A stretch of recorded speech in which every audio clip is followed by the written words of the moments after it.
right, well, let's get rolling. Welcome, everybody. I'm Marilyn Wilson, one of the founders and managing partner of WAV Group, and I'm here today with two of my fellow partners in crime, George Slugger and Victor Lund. We're going to be here today talking to you about a book that we just published that I'm so excited to talk about. So before we jump into that, we'd love to know kind of a perspective of who's on the call today and, what your backgrounds are a little bit as it relates to acquisitions and mergers and things. So, Jason, if you want to throw up that poll, that would be great. And if you guys want to answer this for us, that would be great. And then I'll introduce our two esteemed colleagues here in just 1 second.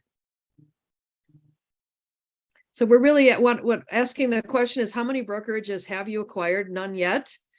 Just one, but want to do more, a few, but I'm actively looking for more, or I've acquired many brokerages, but always looking to make the process better. So that's awesome. Give that just a second. And then if you want to, but maybe we'll pull up that other one in just a bit, Jason, once we get talking, if that's okay. Just let this one finish first. I think those are great questions to start with, Marilyn. Yeah. Okay, so let's roll up to the second one. If you can scroll that, I'm not sure if you can, Jason. But the second one is a really important question. Do you know the current value of your brokerage? And current being both of those words, the value and the current value are super important, right? So have you done some work on that? Have you worked with accountants or yourself or your team? And, what is that right now? Do you really know kind of what it's worth? And looks like there's a lot of people that are not exactly, which I think was probably true of most people that own businesses. We're not ever quite sure exactly. And of course, it's not so much what we want it to be worth, but it's what someone else thinks it's worth, right, George? All right, so let's end that poll. So I'll see if you can see the results. Looks like a good chunk of you have not purchased yet. Some have done a little bit, some have done a few and are looking to do more. And about 60% are not exactly sure of what their company's worth. So that's, again, pretty typical, I think. So with that, let me introduce our two panelists. So George Slugger, I don't even know how to describe. George has been buying and selling and valuing businesses for, did you tell me 40 years, George? Kind of have a little bit of experience. Hate to say that, but it's true. Yeah. So he's arguably probably the person that has bought and sold more real estate companies in the country than anyone else. So kind of knows what he's talking about. Done that many, many times. And importantly, from brokerages with all the way up to billion-dollar transactions. So the whole spectrum, even teams, individuals, the whole bit. So he's got a lot of what you're going to see here today is just, I would call it the voice of reality, right? The voice of just deep, deep, deep experience. And then Victor, my partner in crime, a fellow founder and managing partner of WAV Group, has worked with brokers. We're rookies. We've only been at this for about 25 years. So compared to George, we're rookies. And he does a phenomenal job of working with brokerages on acquisition strategy, but also on a lot of, when you look at evaluation, sometimes it's really important to know what do you have and what do you don't have, right? So if you have a number in your head, an exit, many of you, I'm sure, have worked for many, many years building the value of your brokerages. And what is it worth when you have sort of a cold, hard reality of the financial analysis?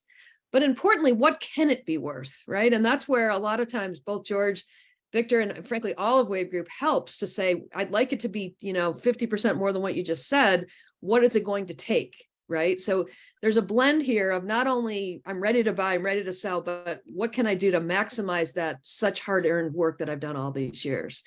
So they've got a really interesting blend of experience that they shared within the book. So Victor, maybe if you want to talk just a little bit broader about our entire M&A practice, because this is a very big part of what WAV Group does these days. Sure. Honestly, WAV Group was really a company that was specialized in helping companies do M&A mostly through the implementation. So once a deal was done, we would be in the background getting ready for the announcement to the agents, getting all the technology systems moved over, really allowing the newly formed company to launch powerfully into their new future. And we really enjoyed that. It was when Steve Murray sold Real Trends to Housing Wire that we began to understand that there was going to be a gap in our industry, that there needed to be more M&A expertise available to real estate brokers.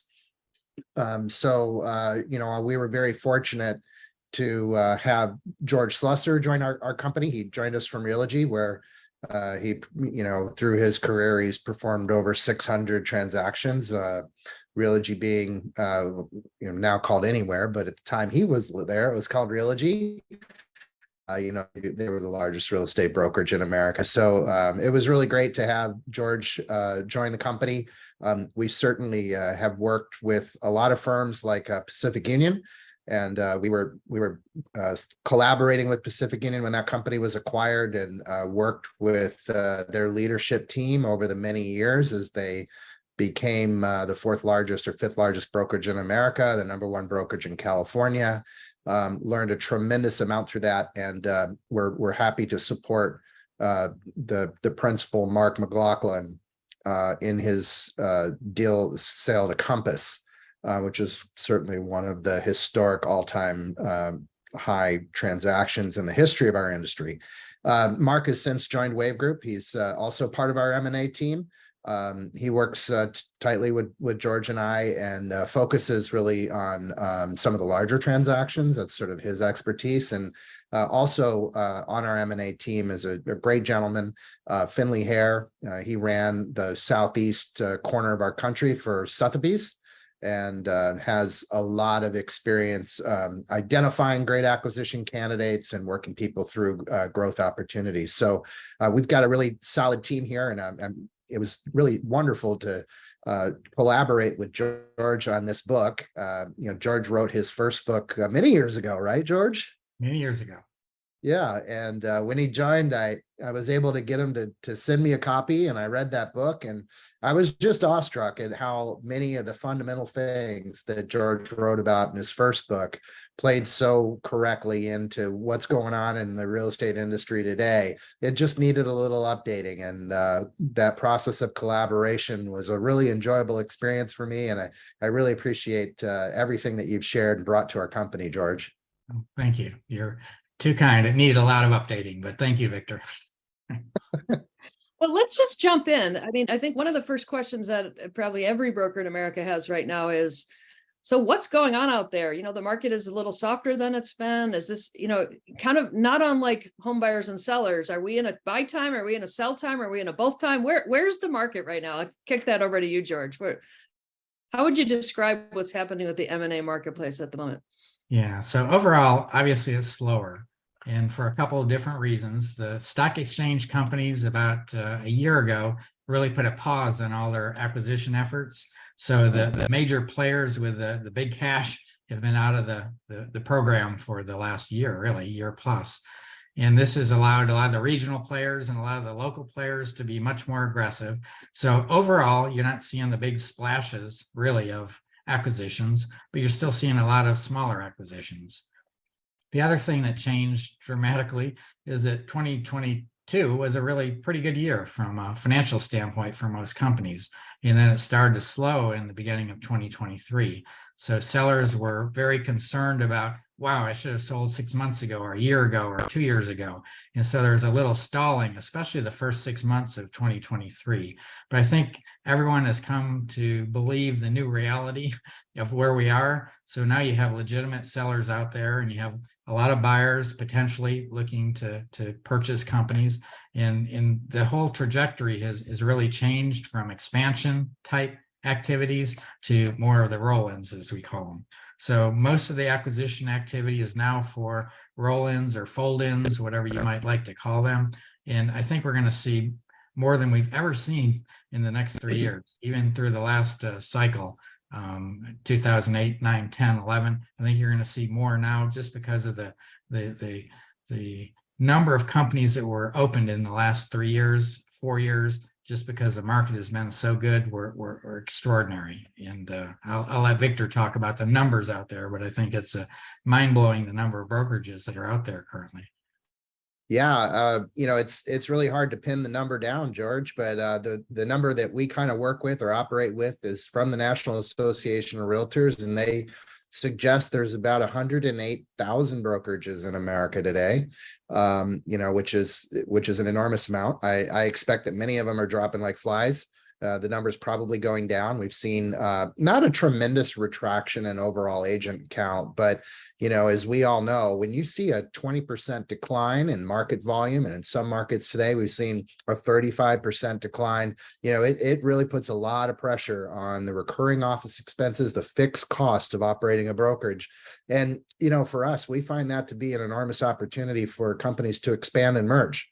So if you have two offices who might be not succeeding today in terms of meeting their profit goals or covering the cost of their operations, you merge them together. Now you have a volume constituent that it allows you to actually move forward and actually generate some break-even news or some profit news for those offices. So that's where we're seeing a tremendous amount of activity, Marilyn.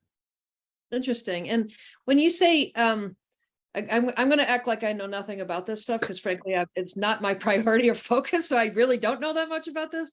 But when you say roll in or fold in, George, what do you mean? What does that look like? And then I'm going to come to you back about merging the two offices in a second. But what does roll in or fold in mean?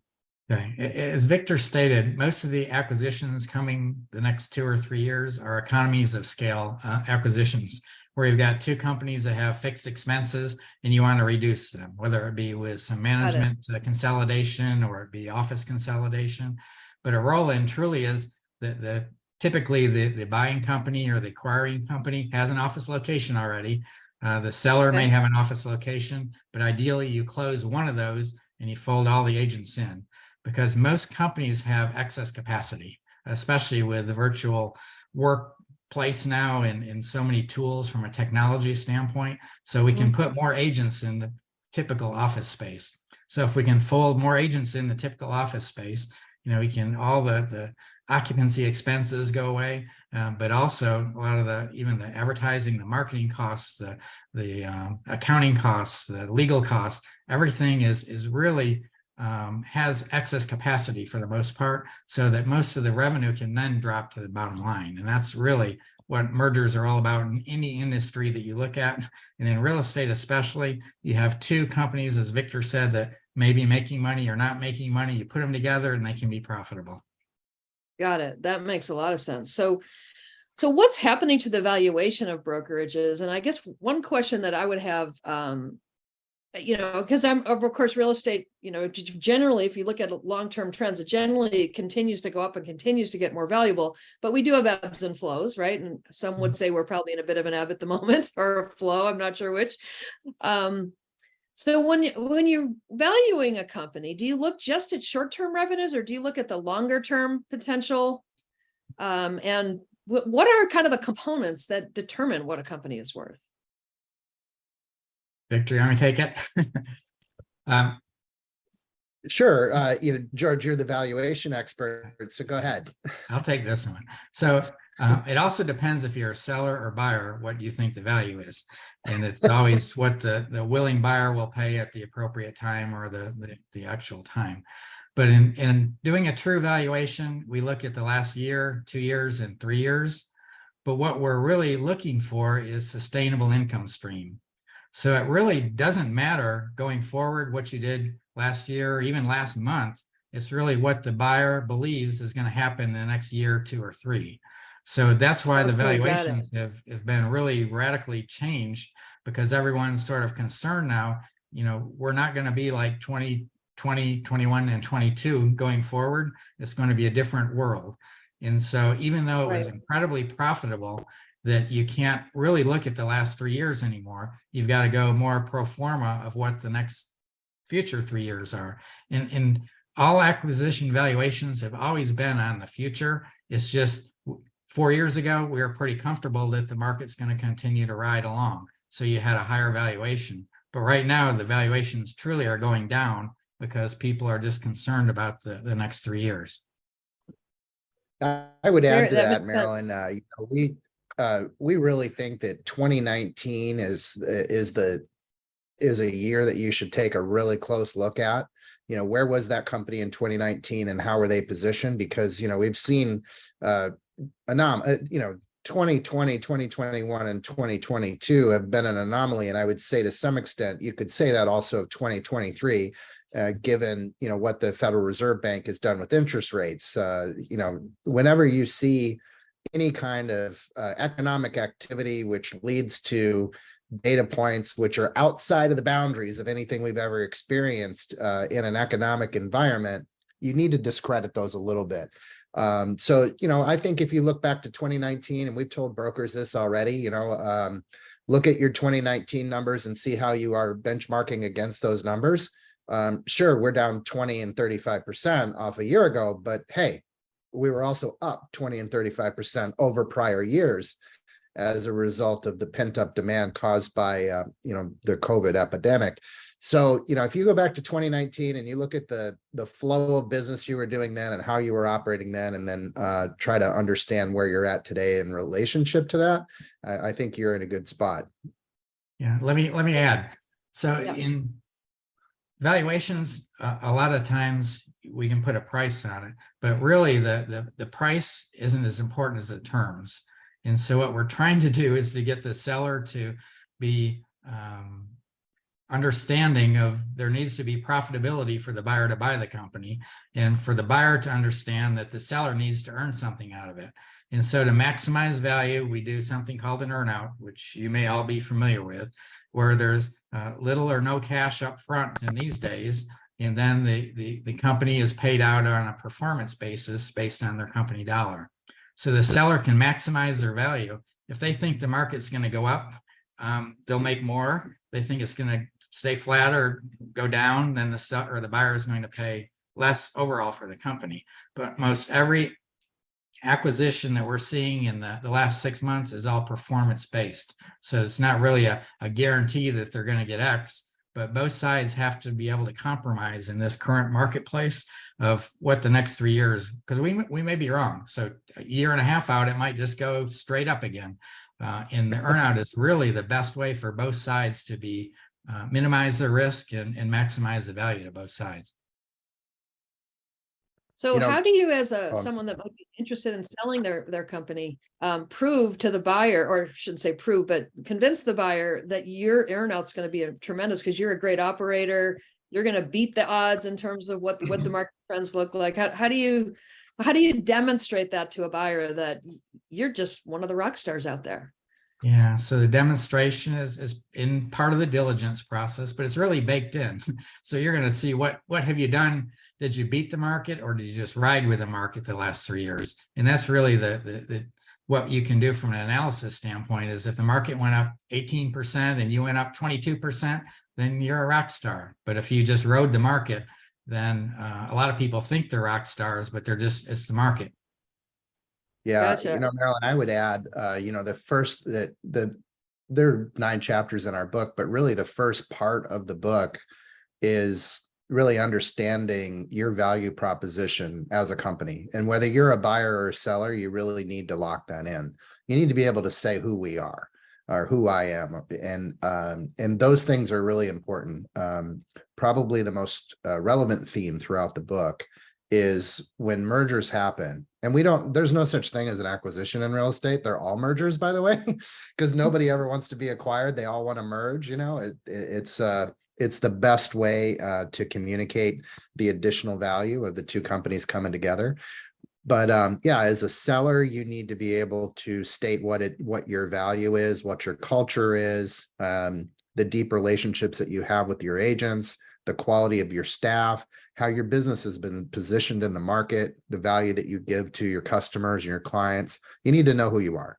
And the same thing for a buyer. The buyer, when they approach a seller, they need to give them the reasons why the two organizations are going to benefit the seller and allow them to have a successful earnout, allow them to not suffer any breakage or loss of real estate agents through the transaction. And, wherever possible, add additional services that are going to benefit the consumer. And let me add, we believe that the book is different than many in the acquisition world. So I cut my teeth with Merrill Lynch. And Merrill Lynch, in their acquisition process, it was all the accountants. And it was just a spreadsheet, and it was just financial information. And that's why I really wrote the first book, is because I thought that was wrong. That the financial process is important, but more important is the cultural compatibility. It's the people, it's the relationship, it's to what happens to all the agents. In many of the stock exchange companies, from my experience working with a few of them, it still is pretty much a financial transaction. Well, if we pay enough, the people will buy and they'll be okay. But what we've done in our collaboration, or my collaboration with Victor, is that we've really given the process, which is much more about finding the trust and respect and the mutual vision between the companies and the agents and the business model. And if you can get those right, the financial stuff will work itself out. So everyone focuses on the value and the price. But if it's a great transaction, the agents stay for 3 years and they're productive, both sides are going to win, and the seller is going to get a lot of money for the transaction, and the buyer is going to get a lot of value for the acquisition. So to us, the process is as important as the financial part. And most people just focus on what the value is, what the financial is, how much they're going to get. And they're not going to get anything if the agents don't stay and they're not productive and they're not happy. It's all about the agent. Yeah. Marilyn Finley here, who's, he's just absolutely the best when it comes to identifying merger candidates in a market. Part of it's just a simple reality. So, depending on the market, there's a carry cost for an office. And if you're operating in a market, you know what that is. It's $20,000 for an office per month. Like the market has a number. And it's very easy to pull the data from the MLS and identify companies who don't have the volume to handle the office carry costs. So that those companies are writing checks right now. They're losing money.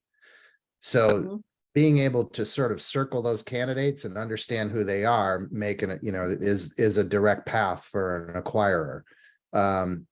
Secondarily, there are many acquirers who themselves have offices that are losing money, and they're looking for these roll-ins or tuck-ins.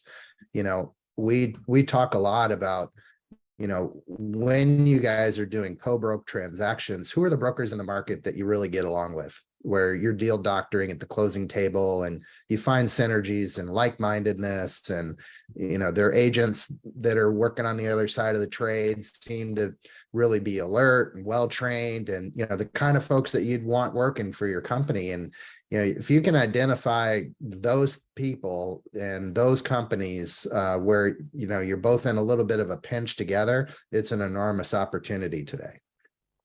That makes a lot of sense. I was going to ask you about, George, I'll throw it back over to you. What I like about, and this is what I love about George for everybody on the audience, is George does really smart things and he makes it seem very reasonable and achievable for the rest of us, which is great. So, I think sometimes it's intimidating to think about buying or selling. It's like, do I know enough about finance to be able to do all that? Right. And what I'm hearing you say, George, is it's really about what we do in real estate. It's about relationships. It's about culture. It's about recruiting and retention. It's about productivity. It's about the same things that we always do, which is great. But if someone, let's just pick a number. Let's say someone's got, they want to buy another brokerage. Let's say maybe they've got 50 agents. They'd like to maybe get another 25, 50 out of the mix. Like how does the process work? Like how do you start? How do you figure out who you might want to go after? And, what does it look like? Yeah. Even to simplify it more, to me, the acquisition process is the exact same as recruiting one agent. Very, very similar. How do you identify the agents that you like? Typically, they have certain characteristics, they have certain cultural and ethical attributes. So if you can identify one agent that you'd like to recruit, you typically can identify one company that you'd like to recruit, or 2 or 3 or 4. And as Victor said it, you're looking for like-minded companies that have similar culture, hopefully a similar business model. But the research is out there. You've either worked with them, your agents have worked with them. If it's in a similar market, you've co-broked with them or you worked with them in the past. But almost every company is a potential target. So even if they're very large or mid-sized or small, you have to look at the opportunity, because the large company may be wanting to get rid of one of their branches, or the mid-sized company just is caught in the middle and is truly struggling. They need to add a manager, but they don't want to add a manager, and they're just struggling. And then the smaller companies, which we believe is somewhere in the 80% of the 106,000 or so that are out there, typically have a producing owner. And so the producing owner is usually a great agent that left the company and said, prior company said, you know, I can do better than this. I can run a company. And then they get in, and a lot of times, you know, they don't like the management and the hassle, and they're actually earning less on a personal production standpoint than they were before.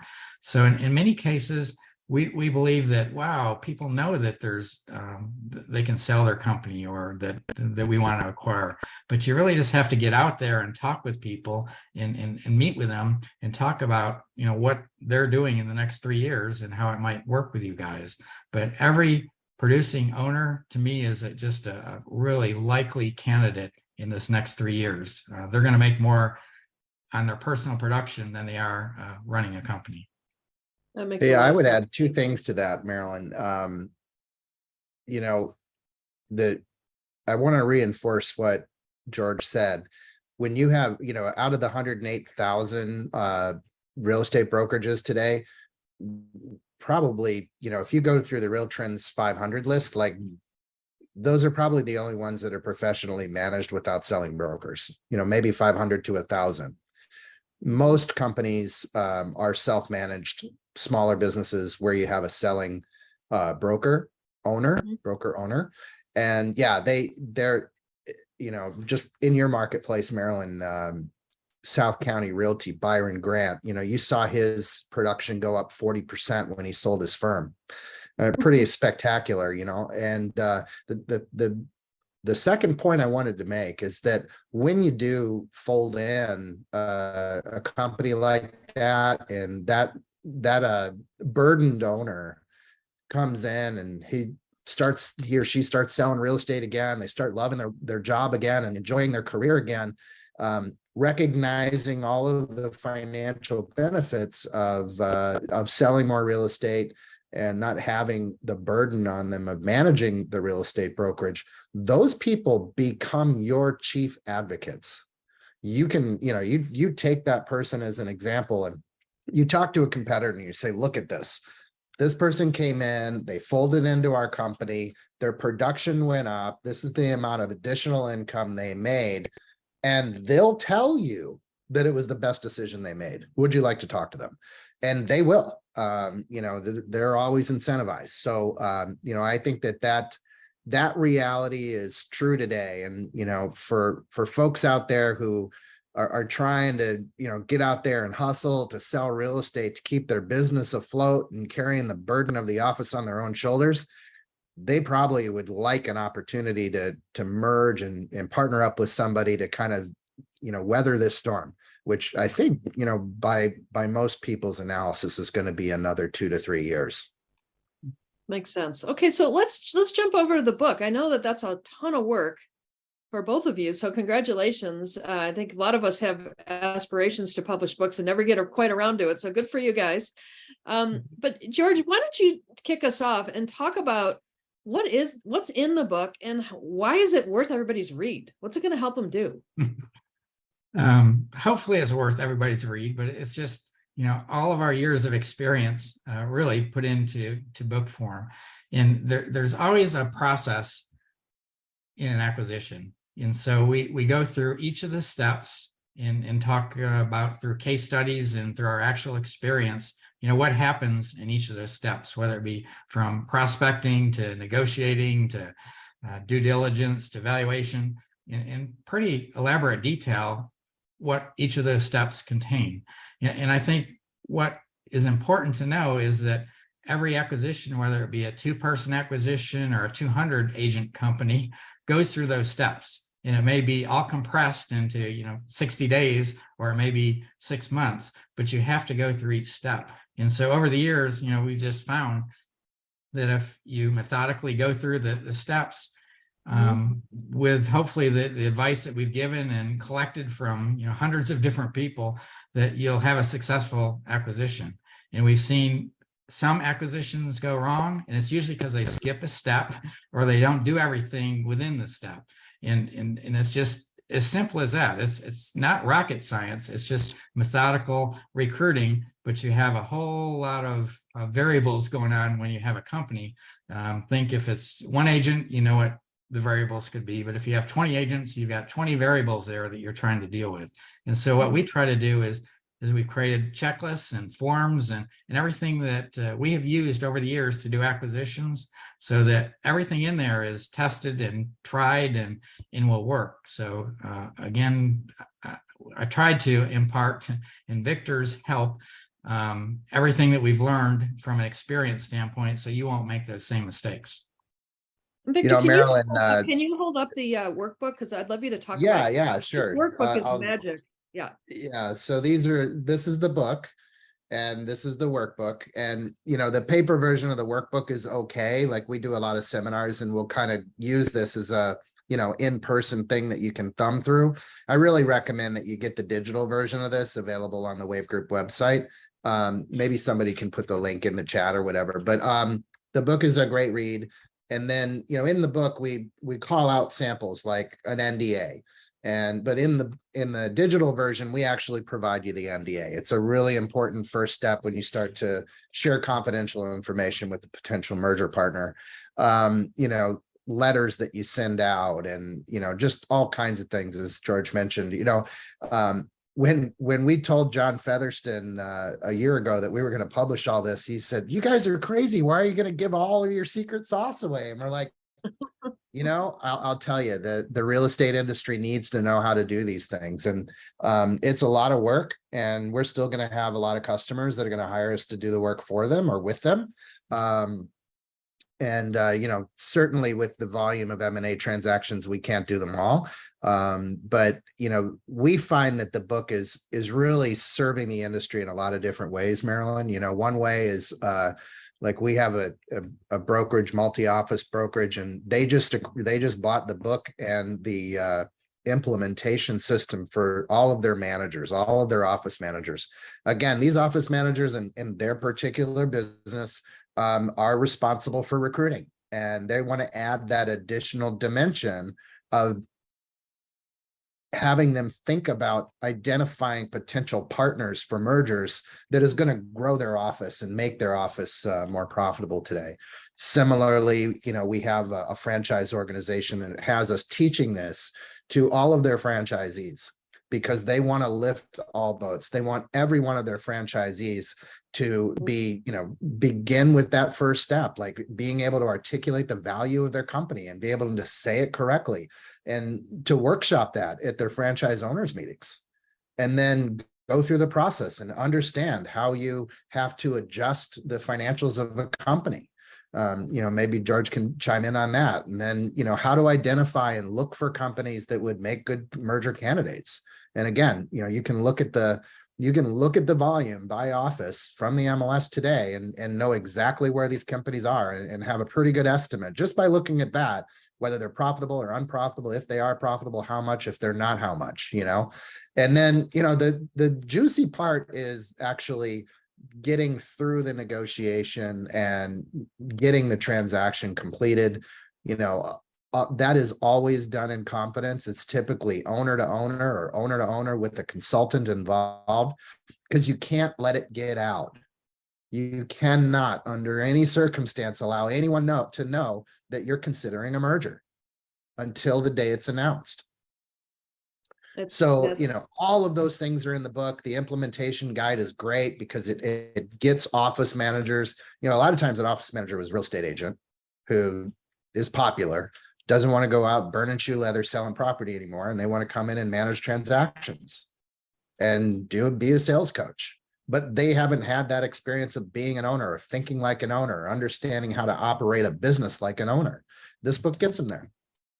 Yeah, it was actually interesting. Go ahead, George. I'm sorry. Let me just add on. And when we were doing the book, we thought, we referenced a whole lot of the forms and the tools that we use in an acquisition. We thought, let's make it available to everyone. But if you do go to our website, then the digital form is actually in Excel and they're in Word. So each of the, like the definitive purchase agreement, as Victor said, the implementation or the integration plan, it can be 3 or 4 pages and you can customize it. And that's what we thought was so important, is that you get the theory in the book and then you get the actual activities potentially in the implementation guide, and together you can do an acquisition. You just got to read it and follow it, and don't be scared of it.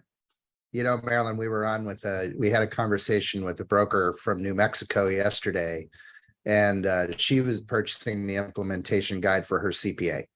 She said, my CPA doesn't understand how to do a valuation of my company. It's a great CPA, they can do my taxes, but this is a different way of looking and evaluating a business. So, there's just tremendous usages to it. And I think we should, by way of disclaimer, there's some legal documents in there, some NDAs and some offer letters and things like that. Obviously, you should use your attorney and make sure that they stand up in your state. These are, but geez, you can sure save yourself a lot of money with your CPA or your legal team by giving them a template to start with. And this is one that, all of our templates are things that we have massaged over time. So, every time we do a transaction, we learn something, and we try to stick it in there if we think that that's something that's valuable and that everybody should consider. So that there is a lot of cool knowledge and learning that's been accumulated over many years that goes into those templates. Yeah, I was talking to a broker the other day that had read it, and they said that even, sometimes you think you might want to buy, you're not quite sure yet, you think you might want to sell, or there's a lot of people too that are like, what's my succession plan? My children are off playing golf, they don't want to be part of this company, where does it go next? And they're using it not only to prepare for the actual process, but to really think through what is my true value? What makes my company unique? What makes my culture special? So even if you ultimately didn't even do a transaction right now, all of that is super helpful to think through many other things. One person we talked to was talking about how she's trying to become sort of more self-managing, right? Like truly empowering her next gen of leaders to come up. And so she said, I would love to teach them this through this book, so that they're ready to go and that they are truly thinking like owners, right? Being a manager and being an owner are two very different things. We all know that, right? When cash flow just shows up and the rent check just gets paid, that's a whole different thing. And your salary gets paid, that's a whole different thing. So there's a lot of different ways that this is super valuable. It's pretty exciting for, again, for us to hear it coming back the way people are using it in ways that I don't think even George and Victor had intended it to be. But so I'm going to ask you a couple more questions, and then feel free, by the way, if anybody has questions, here's your time to ask the M&A experts on something that you've been wondering about. Throw it in the chat, and we'll be happy to pose it to them. But George, you have been a consultant on many deals, again, from small to super large. You basically made Realogy the thing that it is today over time. How does someone know when it makes sense for them to do it on their own versus trying to bring in a consultant with them? Is there kind of a line, or how would you advise them to think about when it's okay to do it by yourself and when you might need some help? Yeah, the first 1 or 2 are probably the most difficult. So if you're able to use a consultant on the first 1 or 2, I think that's the appropriate time. I strongly encourage you to use someone outside to do evaluation. So when you're working with a seller, both for your own valuation of your company and the potential seller, that's where things can go sideways. Because if you believe that the company's worth X, the seller thinks it's worth 5X, you're going to have a problem. But if an outside person like us tells the seller, no, it's only worth X, and then explains why methodically and shows them comparisons and again, why it's really worth this, then you're not the bad guy. So most companies that we work with, even the large companies that do, dozens of acquisitions a year, will have us do the valuation for the seller so that they don't get caught up in the good guy, bad guy situation. Got it. Yeah. Always bring a consultant in, I believe, to do the valuation. Just will save you a whole lot of headaches, and it's very minimal money for the purchase price. Just create some Marilyn, objectivity there. That makes sense. Yeah. Go ahead. I would say that, the volume of valuations that we do, just for the sake of allowing an owner to know what their company is worth internally, they're not considering M&A. They just want to know what their company is worth. So, Mhm. we like to use a term like adjusted EBITDA, adjusted earnings. So, within the tax code, there are incentives for business owners to put certain things, to run certain, things like a car through the company, right? Or, sometimes you may, be tax advantaged. Or a boat. Or sorry. Or a Or a boat. Or a boat. Yeah, we usually don't recommend boats, but hey, if you show property on the boat, why not? So, if there are things that are, you do want to do that, it's a best practice, and your accountant will give you great advice on, what expenses you should run through the company. But when we have to make adjustments for those things. So if you are the business owner and you're running the office, and the office is going to require a professional manager with you out of the picture, then, we need to put in that expense.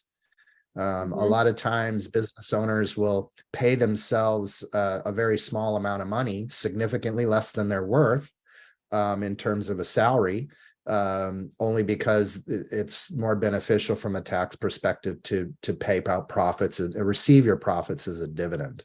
So you don't pay FICA and other things on that. So, I'm just trying to give a few examples of how we adjust EBITDA to begin to paint the picture of what a business looks like from an outsider's perspective. And you certainly need to know that as a business owner.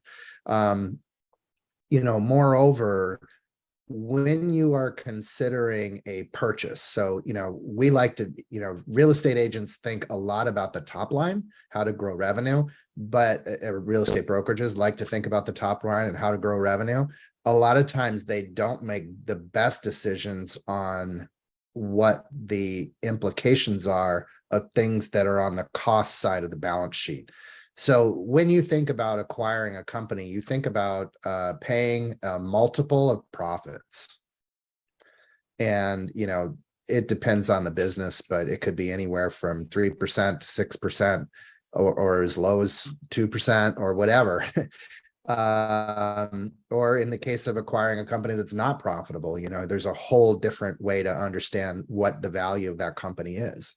But if you're a broker and, you're you in your market, your business would be valued at 3.5 times earnings. And, you need to understand that every dollar you spend is actually 3.5 times that in terms of how it compromises the value of your company. So if you spend 100,000, that's 350,000 or whatever, it has a multiplier effect when you spend money. And, we're in this economy here. We had a great webinar with Peter Hunt and Lacey Conway about a week ago. I think that's on the website.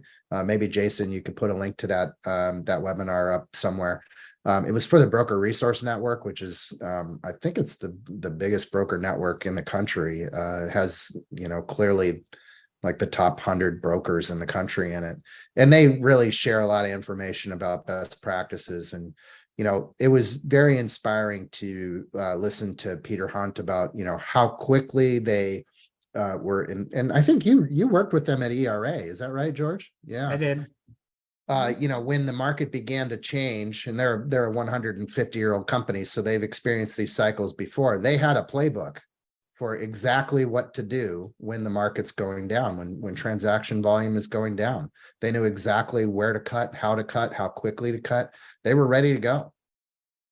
Similarly, when you're in a growth market and you start to see this thing turn around, and there's a lot of markets today that are turned around. There's some great markets, real estate markets today. It is not across the board doom and gloom. There are growing businesses everywhere. And, you need to know how to lean into that growth and how to maximize your growth and, how to profit from that growth and really take on that opportunity. We know that coming out of a recession, and real estate is in a recession today, not with home values, but with transaction volume. coming out of a recession is going to create the largest companies in the real estate industry. Those who can act now always come out bigger and stronger. On the, you know, if you just look back through history, the largest companies in our nation were created out of the worst of times. So true. So Well said. George, question for you. If someone's in the situation where they're thinking about they may sell it to the next generation within their family, like there is a next gen that wants to become part of this, does the book help you figure out how to have that objective viewpoint so you don't sell it too low to your children and or vice versa? You know, does it help Yeah. you through that same type of a transaction process? Yeah, so we've actually worked with a number of clients of ours that have purchased the book, and they're going to give it out to the sellers or potential sellers. So that'll work both internally and not. But I think it works as well from a seller's perspective to understand the process, to know what, as Victor said, how to position your company for a sale. And it's the exact same thing that the buyer's looking for, the seller wants to offer to maximize the value. So from an internal standpoint, if there's an internal candidate, that's obviously a way to maximize your value, both as a potential seller and the buyer and the internal candidate, to understand the process. It's really the same for an internal candidate. And we do succession planning, and very much the same as selling to an outside candidate. You go through the same level of diligence and finding out that the visions are aligned, because that candidate has to be able to run their company as good as or better than you have. So whether it's a manager that may or may not be ready, or if it's a buyer in your local market that may or not be ready, you know, the seller is really going to look closely at, can this person really do this for the next 3 to 5 years? And so I get my money. Gotcha. There have been some really I'm cool going to things ask some happening questions recently, about the Marilyn. book now. Oh, Go sorry? ahead. Go ahead.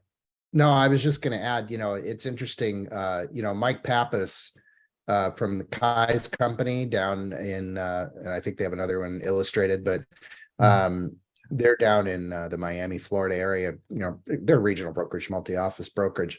One of the things that's always impressed me about Mike is he says, you got to know your numbers. And if you ever ask Mike on any given day what his numbers are, he'll tell you exactly where they are month to date, what they've got forecasted. Like, he knows them, where they are up or down over the last year.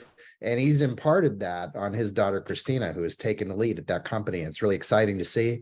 We've seen that, you know, certainly with the William Ravis company. Our heart goes out to them. They suffered a tragic loss this year.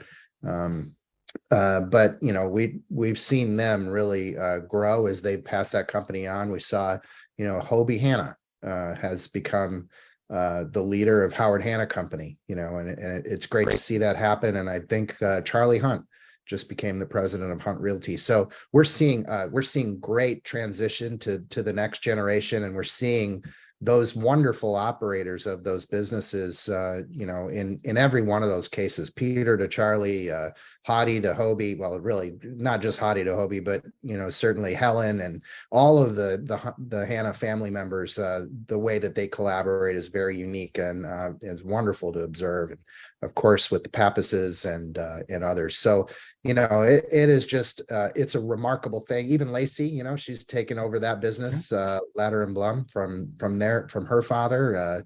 He's in the office every day still, but, you know, she's out there running, you know, doing all the work. So yeah, all of the ingredients, Marilyn, are in there.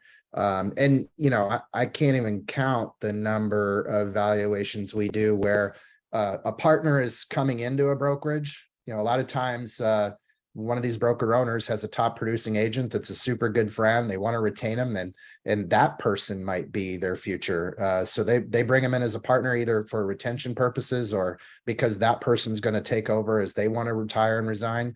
You know, that's and the other way. You know, I hate to say it, but we do a lot of valuations for purposes of divorce. You know, whether it's a partnership breaking up or, you know, sadly, when a family breaks up. So, yeah, valuations are a key component of the things that we do. But again, the book gives you the roadmap to do that if you want to do it on your own. So if someone, you guys have talked a lot about, you know, kind of sharing this perspective across companies to educate for a lot of reasons. Is there a way for people to buy bulk orders? And if there's, maybe can you throw up a link on that to show people how they might do that. Because the other thing is, sometimes people do like to have something they can hold on to, right? Some people just like to have the paper. So where, if Jason, maybe throw up where you can buy that. I know Barnes and Noble has it, several other, unfortunately, Amazon keeps selling out. I guess that's a good sign for you guys. You're doing a good job, but Barnes and Noble has it in stock. So if you want it right now, go to Barnes and Noble. If you want the physical copy, if you want the digital, Physical copy. yeah. The very best price of the book is being offered to WAV Group friends and clients through our website, and that's the digital version. Yeah. But if you want to kill a tree and buy the printed version, I'd go to Barnes and Noble. Yeah, and actually to that point, I believe it's about 175 if you buy the go to Barnes and Noble. It's 120 if you come to the WAV Group website. So it does save you significantly. And again, if you do have interest in buying a bunch of these, we have bulk order pricing. If you want to just throw your name, your email in, that if you're looking for that, we're happy to point that to you. So I think now we have another round of questions that we want to ask folks. And yeah, if you want to throw those up, that would be great. And again, does anybody have any questions? Anything that you've thought about with this that you're wondering about or concerned about? So yeah, the first one is just some real questions of follow-up. If you'd like to schedule a consultation with George or Victor to discuss what you're thinking about, or maybe you need some help thinking about it, just put a yes in there, and then they'll be happy to reach out to you. And also, would you be interested in getting an evaluation? Because as we've just talked about, for so many different reasons, it's really helpful to get sort of a line in the sand about what you're doing now, what's working, what isn't. And again, between these two guys, they can give you not only where you are, but what to do to drive it up, right? Because that's the most, no matter what the numbers they come out with, I'm sure we all want it to be higher. It's just how human nature works, right? So if you want to fill that would be awesome. Yeah, and if you're interested in any of the bulk pricing, happy to talk to you about that. And if you would, actually, why don't you talk real quickly about this? They've got a fabulous series coming up that's going to get even more deep. This was just kind of a quick intro, but Victor, maybe you want to take a crack at what's the 9-part webinar series that's coming up that's going to really go deep on everything that's in the book? Yeah, so we're really going to be trying to take what we do in our live sessions and make that an online course. And Okay. so we're actually going to record the online course like a webinar.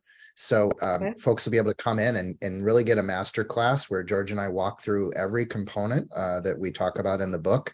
And Okay. we share that information with you. So, that's free. And, you can get on there and follow that series. Once we get it done, we're going to be packaging it up as an online course that people will need to pay for. So we welcome you all to sign up for that series and to go through the education process with us. You'll probably want to buy the book. You'll be a little lost if you don't have it, because that's the instruction material that we're going to be using. So we welcome you all to join the 9-part series. Come to one or all of them, and if you're not able to make it, we'll make it available to you as an online learning course. So we're really excited about that. So thank you very much, Marilyn. Okay, so final advice, George, I'll start with you and then let you bring it home, Victor. Someone's in this place, they're thinking, they believe they're smart, they understand recessions are where growth comes from. They're kind of wondering where they should go next. What's your advice? What do they do next? Yeah, so I always start with, where do you want to be in 3 years?